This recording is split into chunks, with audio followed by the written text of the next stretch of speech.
À Charles de Gaulle, on a chopé un général, chef d'état-major israélien, également avec 2 tonnes de Captagon. C'est pas Poutine qui a installé des bases autour de l'Europe, c'est le contraire. C'est l'OTAN qui installe des bases. Monsieur Sarkozy était au Stade de France avec son pote le Qatari, là, le financier de Daesh. Or, on voit bien que les guerres qui nous sont faites sont des guerres de l'esprit, sont des guerres de l'intelligence, sont des guerres des mots. Vincent Renoir, qui a fait quand même 1 an de prison, là où un violeur ne les aurait pas fait. Le Messie, c'est d'autre que le fils de Marie. Donc c'est Jésus qui C'est Jésus qui doit revenir, qui est le Messie des musulmans. Les socialistes ou les radicaux socialistes au départ, sous la Troisième République, ont été au pouvoir, on a toujours eu des guerres, tout le temps. La doctrine officielle de Daesh, c'est un islam totalement déviant qui est en dehors de l'islam. Bonsoir, bienvenue sur la libre antenne, lundi, mercredi, vendredi sur metatv.org de 21h à minuit. C'est la saison 3 et évidemment bonjour à la régie avec nous, bonjour à tous les métanautes connectés et les modératrolls. Et ce soir, une soirée exceptionnelle avec un invité exceptionnel, Jean-Michel Vernochet. Bonsoir. Bonsoir à tous les spectateurs de MetaTV, mais là vous exagérez un peu. Je ne sais pas si elle va être exceptionnelle, nous allons nous y efforcer. On va les laisser juger à la fin. En tout cas, bonsoir à toutes et à tous, déjà. Voilà, bonsoir à tout le monde. Donc, Jean-Michel, pour ceux qui ne te connaissent pas, tu as été professeur à l'école supérieure de journalisme, c'est ça? Oui. Tu es un journaliste indépendant, oui, essayiste, voilà, tu as un CV... si j'ose dire, vraiment très très grand, tu as fait beaucoup. Pas aussi grand que je l'aurais souhaité ou voulu, mais enfin bon, voilà. On fait ce qu'on peut avec ce que l'on a. Quand même impressionnant, tu as travaillé pour des grands groupes de presse, etc. T'as quand même eu... Grand groupe de pièces, mais j'ai travaillé, alors j'ai fait des choses importantes, mais en tant que soutier, hein, qu'on m'envoyait là où les autres ne voulaient pas aller. D'accord.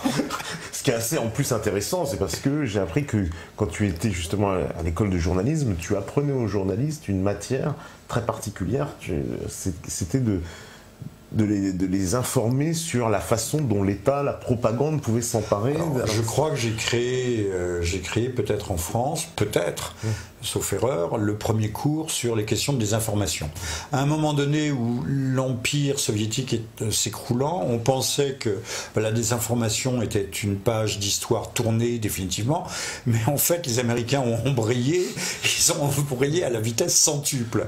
Et là on n'a pas cessé, à partir des années 90-91, on n'a pas cessé de nous baratiner, de nous mentir, et de plus en plus. Mais en fait, si on regarde bien l'histoire, on s'aperçoit qu'il y a quand même des super fakes, au pluriel, qui seront peut-être un jour ou l'autre qui éclateront, mais on s'aperçoit que encore une fois, on a réécrit l'histoire autant qu'il était possible et on risque d'avoir des surprises. J'enverrai nos amis qu'ils regardent les premières images du film Interstellar qui a eu pas mal de succès, qui passe à la télé. Il y a une scène dans une école où on dit au jeune homme, non, tu n'as pas assez bonnes notes, tu n'iras pas dans une école d'ingénieur, donc actuellement la Terre est en train de crever, on a besoin de bons agriculteurs. Et puis on regarde la petite fille, on dit, mais qu'est-ce que c'est que ce livre? On ouvre le livre et on dit, mais c'est un livre qui est interdit aujourd'hui. Tu sais très bien que l'histoire de la conquête de la Lune, c'était une histoire de propagande dans le cadre de la guerre froide et que jamais on est allé sur la Lune à l'époque. C'est dit au début du film. C'est là. Alors les critiques n'ont pas mis l'accent là-dessus, pourtant ça arrive, je ne dirais pas comme un cheveu sur la soupe, mais ça arrive à point nommé. On a l'impression que certaines personnes sont en train de débrider un peu la plaie et de préparer, la plupart des acteurs étant déjà morts, des protagonistes, on est en train de nous amener petit à petit à reconsidérer un peu les choses sous un autre angle. Oui, parce que justement, l'histoire pleine de fake, des choses qui, avant l'arrivée d'Internet, on ne pouvait pas imaginer ça. Est-ce que c'est pas justement cette arrivée d'Internet qui a modifié complètement justement notre vision de l'histoire. Alors, s'il y a une révolution, c'est bien celle-là, effectivement. Moi, je dis pas que je mets mon Mac par terre tous les matins pour faire ma prière, mais c'est vrai que pour les gens de ma génération, c'est un truc absolument magique. Je sais pas ce que j'aurais pu faire, je serais pas prix Nobel, de toute façon, mais ce que j'aurais pu faire si j'avais disposé de ce type d'engin il y a 30 ans. C'est pas 20 bouquins que j'aurais écrit, mais 100, puisque à l'époque, c'était très lourd, il fallait avoir des gens qui tapent à la machine, ou taper soi-même, il fallait faire des corrections, il fallait faire appel à toutes sortes de manutention, de maintenance, les éditeurs aussi, même quand on est passé aux épreuves photographiées, mais c'était encore assez compliqué, tandis que maintenant on a des fichiers. Les jeunes générations devraient comprendre à quel point on est passé dans une autre dimension. Ce qui ne veut pas dire c'est un progrès, mais un progrès technique, c'est un progrès prodigieux, mais il n'est pas sûr que les mentalités aient tout à fait accompagné ce progrès. On le voit peut-être malheureusement chaque jour dans les comportements de nos semblables, de nos contemporains. C'est-à-dire qu'effectivement, alors voilà, grand progrès. Il y a eu, parce que là tout à l'heure justement tu as parlé d'une chronologie intéressante avec les Américains, un grand basculement avec l'effondrement du monde soviétique et on va dire... Ah, attends, peut-être c'est bon, voilà. Et donc l'effondrement donc, du monde soviétique et puis on va dire ce rebond américain très agressif puisque l'OTAN va s'étendre à l'Est, effectivement. Un monde unilatéral. Un monde unilatéral, voilà. Unipolaire et la tentative d'instaurer une hégémonie qui a existé au fond au moins pendant 15 ans. Presque pendant 20 ans. On va dire quasiment donc toutes les années 90 jusqu'au début des années 2000 et après, c'est quoi? C'est le retour de la Russie? C'est quoi La Russie ne revient véritablement que maintenant, depuis 2014. Enfin, l'effort non pas de réarmement, mais de restructuration et de modernisation remonte à quelques années quand les Russes, le président Poutine à l'époque, il y a eu Poutine, Medvedev, Poutine à nouveau, se sont rendus compte que la politique de la main tendue qu'ils avaient à l'égard de l'Ouest et de l'OTAN, cette main tendue n'était pas reprise et qu'au contraire les Américains, surtout à partir de 2005-2006, commençaient à vouloir installer un bouclier antimissile en Europe orientale, dans la mer Baltique, soi-disant pour intercepter des missiles iraniens, comme si les missiles iraniens allaient menacer ou l'Europe et encore plus les États-Unis. Donc ils ont pensé que c'était une menace directe.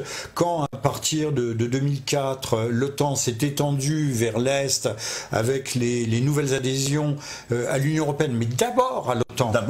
D'abord à l'OTAN, ensuite ça a été par un paquet de 3-4 pays. Là, les Russes sont redéveloppé ce qu'on appelle un complexe obsidional, c'est-à-dire un complexe d'assiégés, un complexe d'encerclement.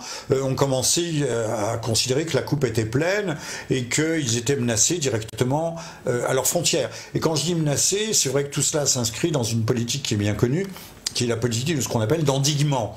C'est-à-dire endiguement, au fond, de containment, endiguement, qui consiste au fond, à encercler, à créer une ceinture de base autour de l'espace centra-asiatique, eurasiatique, en tout cas russo-chinois, l'espace continental, pour mieux le contenir, comme si la Russie était à l'époque encore une menace. C'est vrai que la Russie est restée une grande puissance nucléaire, mais qui était une puissance sur le déclin.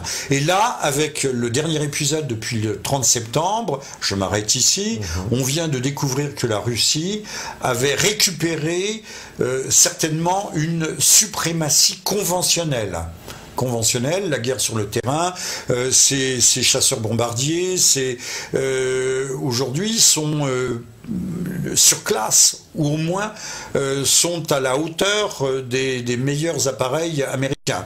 Ils ont donc l'Amérique découvre qu'encore une fois, sur le plan strictement conventionnel, la Russie est de retour. Et ça leur fait peur, ils n'aiment pas ça du tout.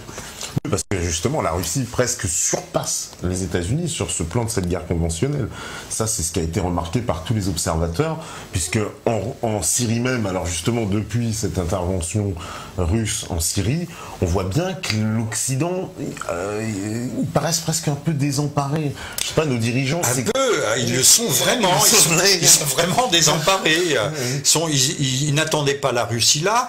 Il est vrai que la Russie avait développé normalement des moyens de défense, mais sur son immédiate périphérie. En 2008, la Russie intervient en Géorgie. Oui. Mais donc elle peut intervenir à la rigueur en Ukraine. Et encore, on nous dit qu'elle est en Ukraine. Rien n'est moins sûr hein, entre ce qu'on nous raconte et ce qui est réellement. Et là, ils sont à plus de 1000 km de leur frontière. Donc ça suppose une capacité, comme on dit, de projection de puissance que l'on ne soupçonnait pas. D'où d'ailleurs le ralliement brutal de la France à la Russie qui voudrait coordonner ses mouvements, mais la France a le cul entre deux chaises comme d'habitude.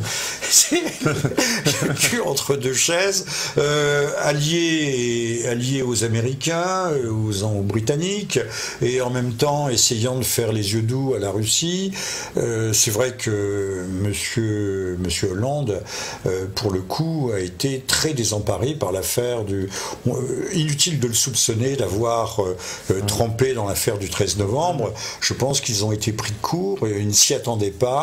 Et c'est vrai que le 13 novembre a été une très très mauvaise affaire pour le pouvoir français, qui s'est rendu compte, d'ailleurs à l'approche des élections, que le pouvoir français perdait la main sur le plan de la sécurité. Alors que toute leur politique avec M. Valls, quand il était au ministère de l'Intérieur, consistait à dire, mais nous sommes capables de prendre les choses en main, nous contrôlons la situation, ouvrons nos frontières aux migrants et de toute façon il n'y a pas de risque. Puis là tout d'un coup on découvre que ça pète. Donc ça a été encore une fois une très mauvaise nouvelle et qui montre et qui révèle à quel point M. Hollande est au fond largué. Parce qu'en plus il y a quand même une continuité entre la politique qui a été menée évidemment sous Nicolas Sarkozy avec Alain Juppé et aujourd'hui Hollande et Fabius. Ça veut dire on a l'impression qu'il y a eu un passage de relais, mais que la politique menée vis-à-vis de la Syrie, bien sûr. Alors, c'est la question de nos alliances au Proche-Orient et notamment dans la péninsule arabique avec les grosses pétromonarchies, mais les deux principales étant l'Arabie Saoudite et le Qatar. Ces gens ont passé des marchés avec nous. Alors je ne sais pas si les marchés sont honorés, s'ils iront à terme, mais ce sont des dizaines et des dizaines de milliards d'euros. Nous sommes, d'une certaine façon, on a créé un système d'alliance qu'aujourd'hui beaucoup appellent à remettre en question. On sait très bien que c'est le Qatar qui paye Al-Nosra, qui finance Al-Nosra, donc Al-Qaïda. Il paraît que c'est Al-Qaïda qui a fait sauter les tours jumelles de Manhattan en 2001.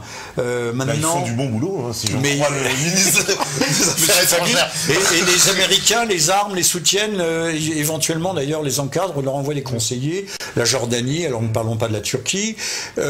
Quant au royaume wahhabite saoudien, de toute façon le Qatar est aussi wahhabite, eux c'est plutôt Daesh. Enfin, tout ça s'est entremêlé.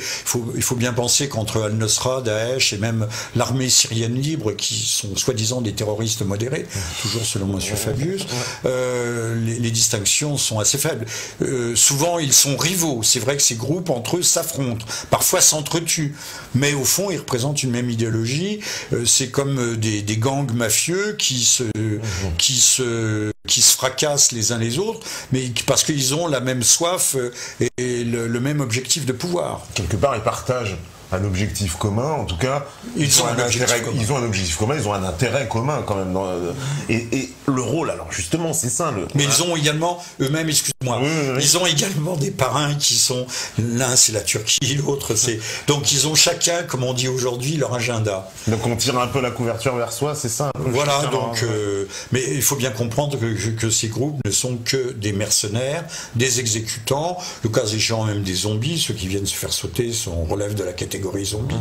On parle souvent, enfin on en a parlé beaucoup avec Thierry Messant, mais ça se confirme apparemment de prise de drogue, du Captagon, de certaines drogues. Oui, Messant a été l'un des premiers à en parler très tôt. Ces gens-là, effectivement, ingurgitaient, en tout cas on faisait ingurgiter des drogues. Vous voulez que je vous fasse rire? C'est une information, mais qui est passée dans des journaux sérieux. Je ne sais pas si c'est dans Le Point, Les Échos ou autre. On a arrêté à Beyrouth un prince saoudien avec 2 tonnes de Captagon qui étaient embarqués dans des valises dans son avion privé. Était-ce pour son usage personnel? Mais on va nous dire que ces gens-là n'alimentent pas parce que c'est le carburant des djihadistes. Tout ça est fabriqué via la Bulgarie. J'ai vu, il y a des réseaux bulgares. Et attendez, mieux, c'est qu'à Charles de Gaulle, on a chopé un général, chef d'état-major israélien, également avec 2 tonnes de Captagon, dû aussi sans doute pour son usage personnel. Alors on ne sait pas ce que l'affaire est devenue, c'est une affaire diplomatique. Le gars a dû être gardé quelques heures dans un joli salon réservé, on lui servait son thé, son café, tout ce qu'on veut, et ses petits gâteaux, et puis après on l'a prié de repartir. Mais enfin bon, le gars a été pris la main dans le sac.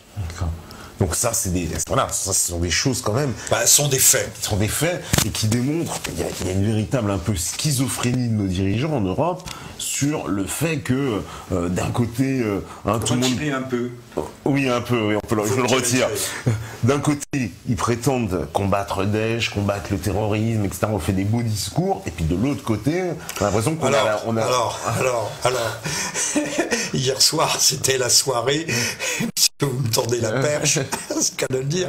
C'était la soirée des élections. Oui. Normalement, les chefs de parti, M. Cambadélis, autrefois condamné pour escroquerie dans l'affaire de l'AMNEF. Faut pas l'oublier, ce sont des escrocs qui dirigent ce pays. Il a été condamné, je sais pas si c'est amnistié, je sais pas si on peut encore le dire. Ah oui, on peut le dire. Bon, vous avez un bon avocat. On n'a plus. Non, mais hier soir, le chef de parti, on peut s'attendre à ce que M. Sarkozy, patron des Républicains, c'est pas n'importe quoi ça, que M. Sarkozy soit à la tête de ses troupes, dans les studios, en train de faire non pas le coup de poing, mais le coup de feu d'un micro à l'autre. Et ben non, M. Sarkozy avait le cul bien calé dans une loge d'honneur du Grand Stade de France pour regarder le match Paris Saint-Germain, où Paris Saint-Germain s'est particulièrement illustré. Mais à côté de lui, il y avait, alors j'ai oublié son nom, le président du club Paris Saint-Germain, qui est un Qatari. Proche du pouvoir qatari, en plus. Proche du pouvoir. Au moment même, donc M. Sarkozy s'est affiché à côté d'un Qatari, au moment même où commence à se dévoiler le fait que le Qatar soutient le terrorisme, c'est quand même un peu curieux. Et au moment où tout le monde commence à dire qu'il faudrait peut-être penser à réviser un peu nos alliances au Proche-Orient, Monsieur Sarkozy, alors il faisait un peu la gueule, sauf sur les photos. Alors j'ai regardé ce soir sur Google, il y avait des photos effectivement au Stade de France, il était en mitouflé, on le reconnaissait bien avec son gros foulard, on reconnaissait le manteau de cuir ou de je sais pas quoi du garde du corps qui était debout, qui devait être le garde du corps qatari d'ailleurs, mais tout ce qui était autour de lui avait disparu, ça avait été coupé. Alors j'ai juste trouvé une prise d'écran de BFM où son voisin apparaît, et je trouve quand même que c'est assez malvenu, c'est assez malséant, il y a quand même quelque chose qui cloche là-dedans, que celui qui prétend demain de nouveau se faire réélire s'associe à quelqu'un qui n'est pas un terroriste lui-même, mais dont le pays et le pouvoir pour lequel il travaille soutient officieusement, mais aussi surtout officiellement, par les armes, par son argent, à la fois aussi bien d'ailleurs les mouvements djihadistes que les vagues d'immigration.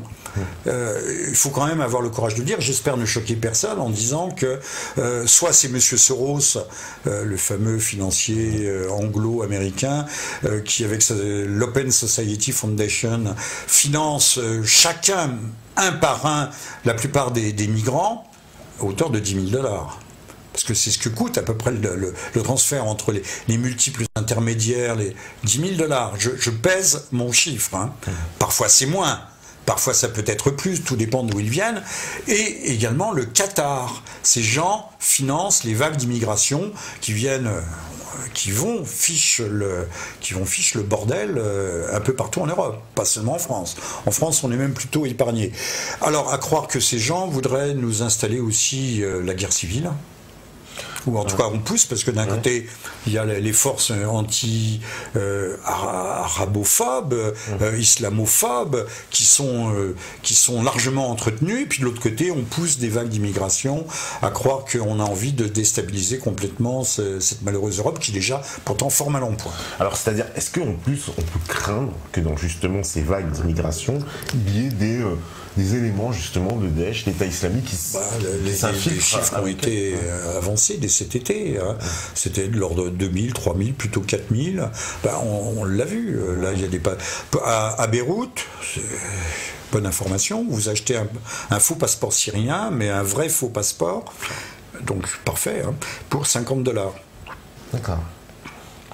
Ouais, donc n'importe qui peut se retrouver fait passer pour un Syrien, parce qu'il y a beaucoup de ces réfugiés dont on nous expliquait qu'ils étaient Syriens. Bon, permettez-moi de douter tout simplement, rien qu'au faciès, on va me dire. Il y a beaucoup des phénotypes différents, mais là il y a beaucoup d'immigrés qui viennent de Bulgarie, de Roumanie, qui se mêlent, alors notamment donc là où on voit les femmes et les enfants, qui parfois sont d'ailleurs des musulmans. Hein. Mais on sait que ceux qui arrivent de Syrie abandonnent leur famille et sont surtout des jeunes hommes, hein, des jeunes hommes en pleine santé. Là aussi, je vais être désagréable, voire odieux, en disant que ce sont des gens, bien sûr, ils n'ont peut-être pas voulu rallier Daesh ou Al-Nusra, mais ce sont des gens qui n'ont pas voulu combattre non plus pour leur pays et pour défendre leur pays dans cette guerre terroriste. Vous voyez ? Donc, ce sont des gens qui finalement ont déserté aussi. Il faut peut-être voir les choses sous cet angle. Alors on va dire que j'exagère, oui peut-être un peu, je suis peut-être un peu partial, oui peut-être un peu beaucoup, mais il faut aussi avoir ce genre d'informations à l'esprit. Parce qu'il y a un grand recrutement qui est fait, alors justement ça c'est une question qu'on avait abordée la semaine dernière, c'est-à-dire Daesh, l'État islamique, hein, parce que bon, il y a plusieurs noms, mais pour la même entité, finalement, tout ça revient un peu au même, exerce quand même une sorte de fascination sur certaines populations en Europe. Oui. Et des gens sont prêts à aller se battre, finalement, mais pourtant, pourquoi il y a cette fascination? C'est une très bonne question. J'ai jamais eu l'occasion d'y répondre parce que vous pensez bien que je suis pas invité par les grands médias. Ils risquent pas de m'inviter pour dire que M. Sarkozy était à côté d'un Qatari qui donc que M. Sarkozy au fond soutient indirectement ou s'acoquine ou s'associe. En tout cas, il semblait être cul et chemise avec son voisin qu'il aime beaucoup. D'ailleurs, il y a des photos de lui où on les voit ensemble en train de s'embrasser. Au fond, qui sont les vrais terroristes? La question se pose. Hein, voilà. Ouais. Alors, pourquoi les jeunes gens vont-ils? Si vous allez, sans même aller sur les sites, on connaît certaines vidéos, les musiques, les chants religieux et guerriers sont extrêmement prenants. Ils sont même fascinants. Mettez-vous, vous avez plus tout à fait 20 ans, moi non plus, encore moins. Hein. Mais mettez-vous dans la peau d'un gars de 17-18 ans qui est un peu en galère, qui dérive. Il entend ça, c'est une sorte d'appel, pas d'appel à la prière, mais d'appel à l'aventure. C'est l'époque, la fin de l'adolescence, c'est l'époque de tous les sacrifices, de tous les romantismes. Celui qui n'a pas envie de s'engager pour une grande cause, à la fin de ses vers le début de ses 20 ans, c'est pas un être normal.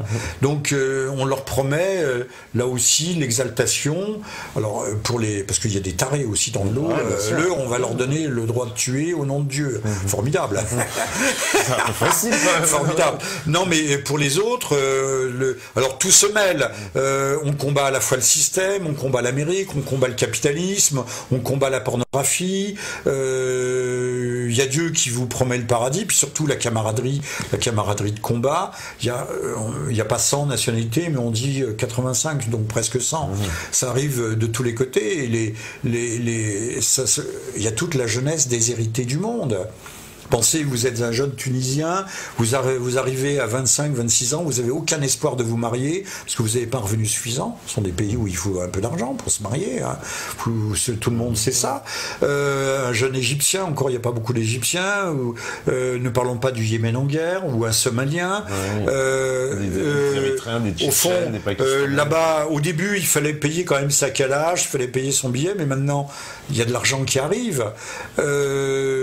qui plus est, donc ceux qui ont connu l'expérience afghane, mais je parle les anciens, des cadres, vont reprendre le djihad qui avait été commencé en Afghanistan, vont le reprendre contre la Russie, qui est présentée comme avant c'était la Russie soviétique, maintenant c'est la Russie orthodoxe, mais tout ça c'est le démon, puisque on combat les mécréants. Les mécréants, c'est au premier rang les sunnites eux-mêmes. C'est les sunnites qui ne se plient pas à cette école schismatique déviante qu'est le wahhabisme. Donc une école littéraliste, on peut en parler tout à l'heure si vous le souhaitez. Donc d'abord les sunnites qui n'entrent pas exactement dans le cadre strict de la vision religieuse, mais non pas spirituelle, religieuse du wahhabisme, ritualiste. Et ensuite les chiites, mécréants parmi les mécréants. Et puis après, tous les chrétiens, etc. Parce que la Russie est une la Syrie, c'est une mosaïque. Sauf nos amis israéliens, chez qui les gens non pas de Daesh mais d'Al-Nusra vont se faire soigner. Oui, c'est ça, ils vont se faire soigner côté israélien. Alors je me méfie quand même parce qu'on voit aussi pas mal de désinformations passer dans les sites dits de dissidence. On dit à un moment donné qu'on a attrapé un officier supérieur, enfin pas supérieur, mais un colonel de Tsahal en Syrie ou en Irak, qu'il y a eu des larguments d'armes. Tiens, à ce propos, une information quand même assez amusante, enfin amusante, je ne sais pas si elle l'est, mais on a trouvé l'un des pistolets mitrailleurs utilisés, je crois, au Bataclan. On a retracé l'arme, elle a été vendue par une société de Floride, américaine, de Floride. Alors ça s'achète par Internet, mais pas seulement par Internet, tenue comme par hasard par des Israéliens. Alors les Israéliens ne sont pas intervenus, bien entendu. Qui pourrait soupçonner une horreur pareille? Mais d'un autre côté, on peut aussi encourager un certain nombre d'individus un peu à la cervelle un peu brûlée, vous voyez ce que je veux dire? Parce que c'est un peu ce que on nous explique des fois. Est-ce qu'il n'y a pas dans les États ce qu'on appelle l'état profond, justement, cette notion, c'est-à-dire que dans un même gouvernement, il puisse y avoir des gens contradictoires, c'est-à-dire contradictoires. Vous avez très bien défini, très bien, qui mènent des politiques indépendantes. L'état profond le plus connu, c'est l'état turc. Ceux qui vendent des armes, qui font arrêter des gendarmes ou arrêter des magistrats parce qu'ils ont emprisonné des journalistes parce qu'ils ont publié les photos des transferts d'armes. Même si c'est à petite échelle. Voilà, il y a des douaniers. C'était au mois de juillet. Au mois de juin, au mois de juillet, c'est douaniers donc arrêtent. Mais l'affaire n'est pas terminée. Et on fait renvoyer les procureurs, etc.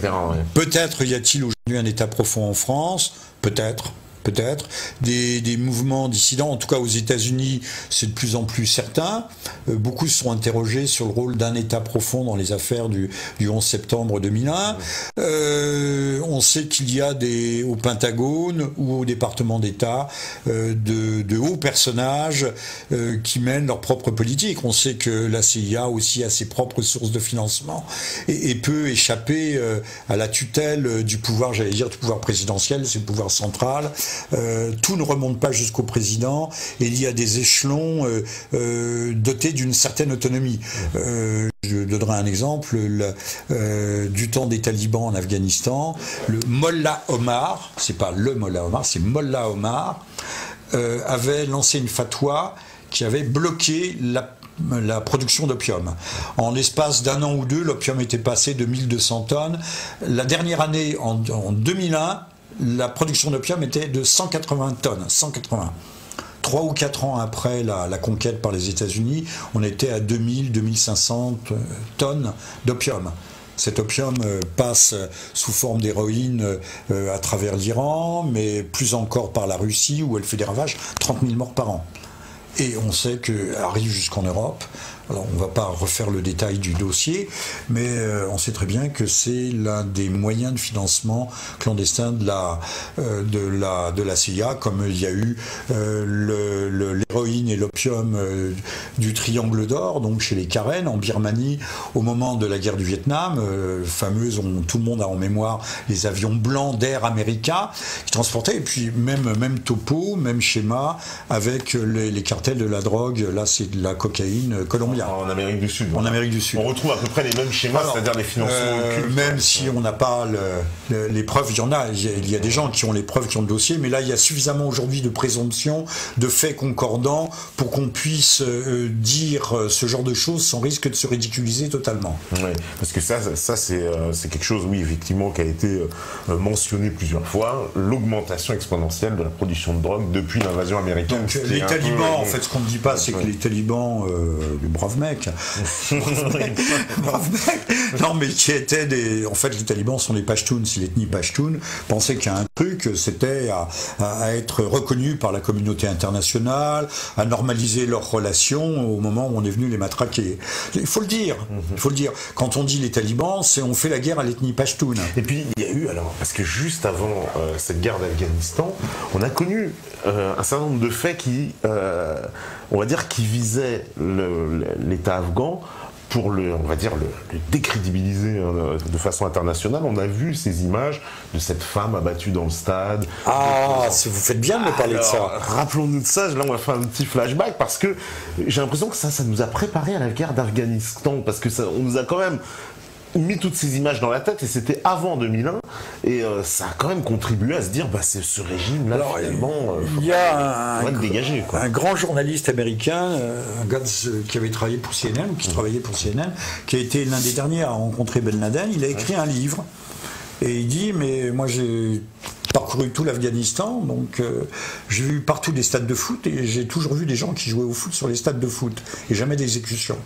Alors on sait très bien que ce clip où on voit effectivement 5 femmes à genoux, qui prennent une balle dans la tête, ce qu'on nous dit pas, il y a des tas de choses qu'on nous dit pas, qui passaient en boucle, littéralement. Oui. Littéralement, littéralement. Il y a une propagande sur cette affaire. Ça a été incroyable. Il y avait une chaîne qui s'appelait Odyssée à l'époque. Ouais, il existe toujours, je crois. Non, il n'existe plus. Il y avait Planète, Odyssée. Et bien, passer ça, c'était répétitif, tous les jours. Alors, je vais vous dire, il faut savoir ce qu'est aussi la charia. D'abord, la charia, il n'y a pas la charia, qui signifie la voie. La charia, c'est jurisprudentiel. Et c'est différent dans chaque pays musulman. Parce qu'on introduit des règles, je vais presque dire coutumières, ça semble terrible et c'est pas si terrible que ça. Alors la charia prévoit une chose, c'est qu'il y a exécution dans le cas où il y a refus par la famille de la victime du prix du sang. Alors c'est très simple, On peut racheter sa vie. On paye un prix, le prix du sang, on donne une certaine somme d'argent, et à ce moment-là, c'est une absolution. On est libre. Là, la famille avait refusé le prix du sang, et ce ne sont pas des bourreaux qui tuent, c'est la famille des victimes. Alors il faut savoir que ces 5 femmes qu'on a vues n'étaient pas de saintes innocentes. Elles avaient attiré l'une de leurs compagnes dans un guet-apens, elles l'avaient tuée après l'avoir martyrisée. C'est pourquoi le prix du sang avait été refusé. Il y a un très joli film iranien qui traite de cette question dans les bas-fonds de Téhéran, qui s'appelle les libres enfants de Belleville. Je vous le recommande. Et on parle justement, c'est l'histoire du rachat du prix du sang pour un jeune homme qui a tué en fait sa fiancée. Et donc on va supplier le père d'accepter le prix du sang. Et le système iranien est tel que celui qui veut l'exécution est obligé de payer un prix du sang à l'État, qui est actuellement de plus en plus cher, et donc il est obligé lui-même de payer pour faire exécuter, dès lors qu'il a refusé le prix du sang offert par la famille du coupable. J'étais assez clair. Donc le système n'est pas du tout ce qu'on nous montre. On ne tuait pas les femmes comme ça. C'était des criminels endurcis, donc ce qui était extrêmement rare. Je pense que ça n'est arrivé qu'une fois. L'exécution et le fait de la famille après le refus du prix du sang, qui est toujours une échappatoire. D'accord. Donc c'est pas du tout ce qu'on nous raconte. Ah oui, parce que cette affaire, elle a quand même contribué à préparer les esprits. Mais personne ne dit ce genre de choses. Je suis pas un spécialiste de l'islam. Si on trouve mon explication trop schématique, même elle n'est pas caricaturale mais trop schématique, tant pis. C'est déjà bien qu'on dise. J'ai pas entendu qui que ce soit, même parmi les musulmans, donner ce type d'explication. Parce que donc après, il y a eu ce renversement du régime taliban, parce que les talibans quand même, ils ont été soutenus dans les années 80 par c'était les Moudjahidines. Ils ont été créés. Non. C'est plus compliqué que ça, mais on les a laissés faire. On les a laissés faire, on les a armés, on les a aidés, on les a financés, on les a formés. Le fameux commandant Massoud, copain de Bernard-Henri Lévy et toute l'intelligentsia française, c'était également un fondamentaliste musulman qui était entré en lutte contre les talibans parce que lui-même n'avait pas été admis au partage du pouvoir. Donc on nous fait croire que Massoud était l'homme de la liberté. Pas du tout. Pas du tout. Massoud était un chef de guerre parmi d'autres. Comme le fameux Hekmatyar avec lequel l'Occident s'était allié, même chose. Hekmatyar était un seigneur de guerre et qui partageait la vision, une même vision ultra puritaine de l'islam. Et donc ensuite, c'est quoi? C'est qu'ils sont devenus gênants, on leur est tombé dessus, parce qu'en 2001... Ça s'appelle le renversement d'alliance. Ouais. On sert des gens, sont des instruments. S'ils ne marchent pas droit et s'ils se sentent des ailes leur pousser, ou s'ils ont leurs propres ambitions, on les déquille une fois qu'ils ont servi. Vous remarquerez comme moi qu'on prend surtout, comme chef d'État dans ces pays, on prend des marionnettes. Oui, bien sûr. Ouais. C'est la règle. Oui, alors justement, il y a un autre événement qui a précédé aussi, j'aimerais bien qu'on l'évoque, c'est la guerre en Yougoslavie, parce que ça aussi, c'est une guerre de l'OTAN, voilà, de la même façon, qui a fini par aboutir à la création d'un État, le Kosovo, que beaucoup pensent... Les armes d'aujourd'hui, celles qui tuent à Marseille, arrivent du Kosovo. Ouais. Elles arrivent de là-bas. C'est le résultat des guerres que nous faisons. Comme les vagues d'immigration subsahariennes nous arrivent de Libye, là où on a mis le chaos. Là, on a mis le chaos, voilà. Et du Kosovo sont des armes et également des trafics de drogue, trafic d'armes, trafic de drogue, trafic d'êtres humains. Donc ça veut dire que... Pardon. Ah oui. Alors, on remet le vilain micro qui s'en va, mais c'est moi qui ai dû tirer dessus, voilà. C'est bon. Et donc, c'est vrai parce qu'en fait, ça signifie bien qu'il y a une déstabilisation totale. Parce que là, je veux dire, depuis tout à l'heure, on aborde justement tous ces sujets de géopolitique internationale et on voit bien qu'il y a une déstabilisation de la Libye, de la Syrie, de l'Irak, de l'Afghanistan, et tout ça contribue. Il y a un calendrier, c'était prévu. Se met un chaos total dans ce Proche-Orient eurasiatique. C'est bien le fameux général Clark qui se promène dans les couloirs du Pentagone, juste après le 11 septembre, et on lui montre un mémo, et on sait qu'il y a 7 pays qui doivent changer de main, dont le pouvoir doit être, ça s'appelle en américain régime change, renversement du régime, changement de régime. Il y a l'Irak, il y a l'Iran, il y a la Syrie, il y a la Libye, l'Algérie, l'Afghanistan dedans. L'Afghanistan, évidemment, ça fait 5. Le Yémen et la Somalie, je crois. Le Yémen et la Somalie. Et actuellement, j'ai rencontré à Beyrouth récemment un représentant des Nations Unies, mais d'assez haut niveau. C'est pas un petit représentant qui me dit ouvertement aujourd'hui, il y a plusieurs pays qui sont dans le collimateur pour être démantelés, morcelés. C'est ce qui est prévu. Il y a vraiment un agenda. C'est l'Irak, la Syrie. Alors l'Irak, vous savez ce qu'on en fait. Un Kurdistan, donc ça c'est ethnique. Et puis deux séparations religieuses, confessionnelles, chiites et sunnites. Et c'est pourquoi d'ailleurs on a créé Daesh, pour faire une sorte de Sunnistan enclavé au centre. Voilà. Et puis il y a la Syrie, et puis il y a le Yémen. Et puis le dernier, ça va peut-être vous surprendre, il y a l'Arabie Saoudite. Quand c'est comme disent les Anglais, à la bouche du cheval qu'on vous dit ça, c'est-à-dire un fonctionnaire sérieux qui dit pas de conneries, qui est pas censé dire de conneries, qui est pas un excité, qui est pas un illuminé, qui est quelqu'un qui travaille étroitement avec l'OTAN. Quand vous avez un type qui vous dit ça, même si on le sait, même si on le subodore, même si on le suppose, même si on sait que, par exemple, depuis 1982, avec le plan Yoded-Yinon en Israël, le plan a été, les grandes lignes de la stratégie d'un grand Israël ont été tracées, qui englobe ces différents pays. Eh bien, on reste quand même toujours surpris. Ouais. D'avoir la validation, la confirmation. Oui, parce qu'en plus, alors ça confirme tout à fait une carte qui avait été présentée ici même par Pierre Hillard, une carte de 1997-98 si je m'abuse, qui montre, extraite d'une revue spécialisée de l'armée américaine, qui montre justement ce Proche-Orient complètement morcelé, avec effectivement morcellement de l'Arabie Saoudite, morcellement de l'Irak, morcellement de la Syrie. Tout est de façon à créer des petits États fantoches, c'est ça, d'avoir diviser pour régner. Ouais.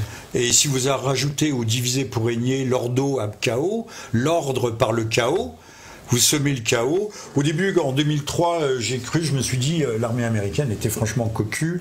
Ils ont cru qu'ils apportaient la démocratie, qu'ils allaient libérer les femmes, conduire les petites filles à l'école.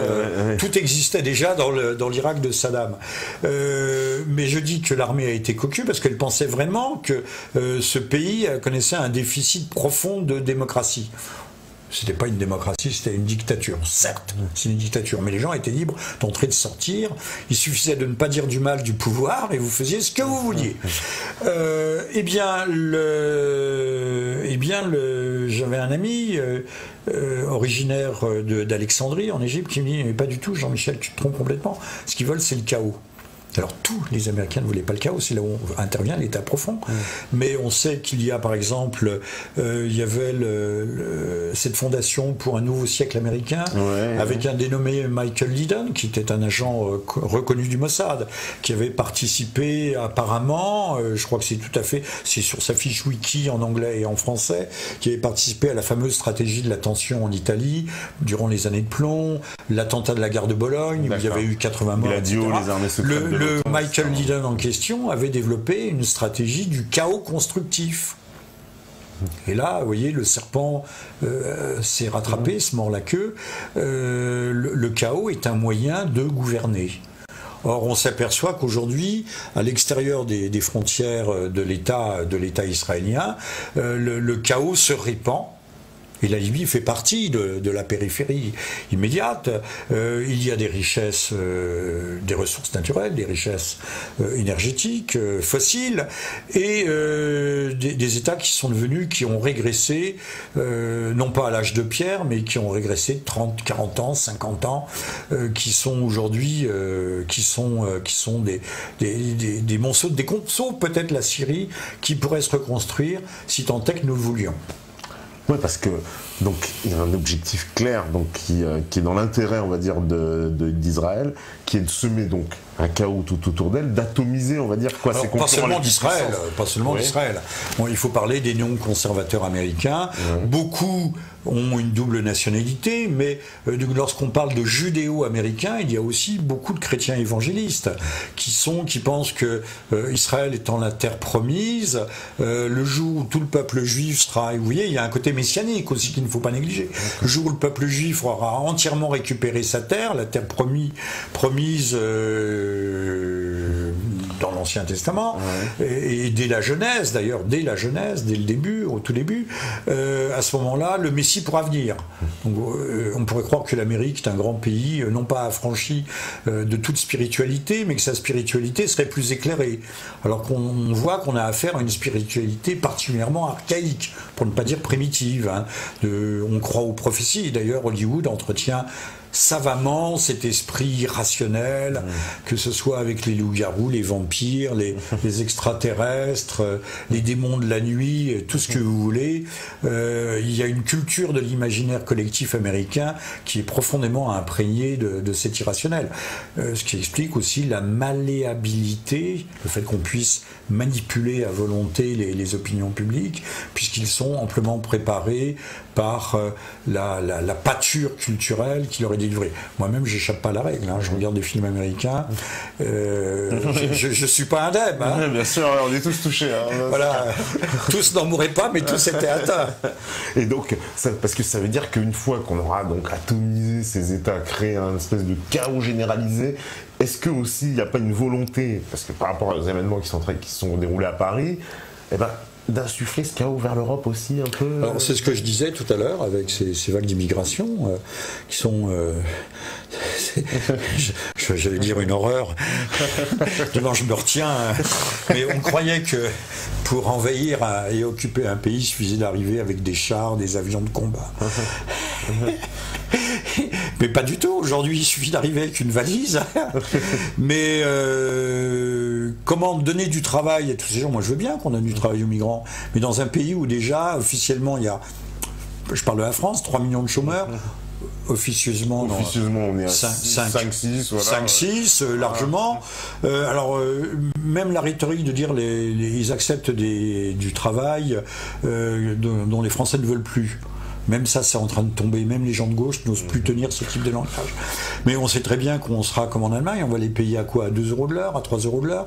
On va les faire travailler sans couverture sociale, sans assurance maladie, sans quoi. Donc ça sera du bétail à travailler.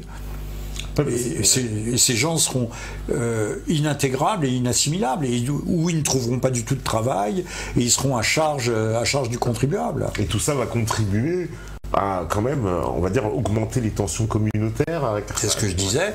Et si ça débouche sur des affrontements, peut-être pas à grande échelle, mais une guerre civile à bas bruit. Ben déjà, on voit une criminalité.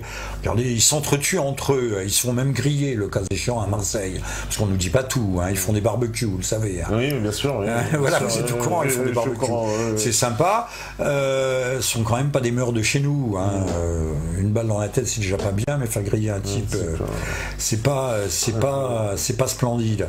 Il va y avoir une insécurité généralisée. Donc des tensions. Encore une fois, il est facile de trouver des boucs émissaires. Le bouc émissaire, ça sera le gars qui sera un peu bronzé.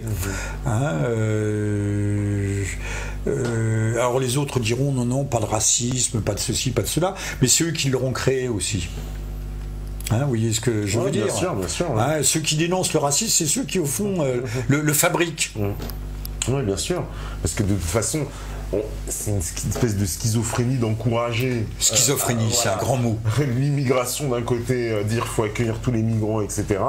Et puis de l'autre côté, il n'y a rien qui est mis en œuvre de toute façon. Et puis on ne peut rien mettre en œuvre. On ne peut rien mettre en œuvre parce que ça va finir comme à Calais, quoi. C'est-à-dire des espèces de bidonvilles où les gens vont s'agglutiner, s'agglomérer comme ça autour des villes et puis créer une situation qui est invivable. Regardez, mais même les banlieues, je n'y vais pas, alors je ne peux pas dire que je connaisse les banlieues, mais je sais que, proverbe paysan de chez nous, les hommes c'est comme les pommes, quand on les entasse, ça pourrit. Et on a fabriqué de véritables bantoustans ou des ghettos. Pas étonnant que les hommes pourrissent là-dedans. Je dis pas que un peu de force morale empêche de descendre, mais c'est vrai qu'il est plus facile de dealer, de vendre de la drogue ou de faire le chouf, comme vous dites, faire le chouf, que d'aller à l'école et d'apprendre un métier suant, astreignant.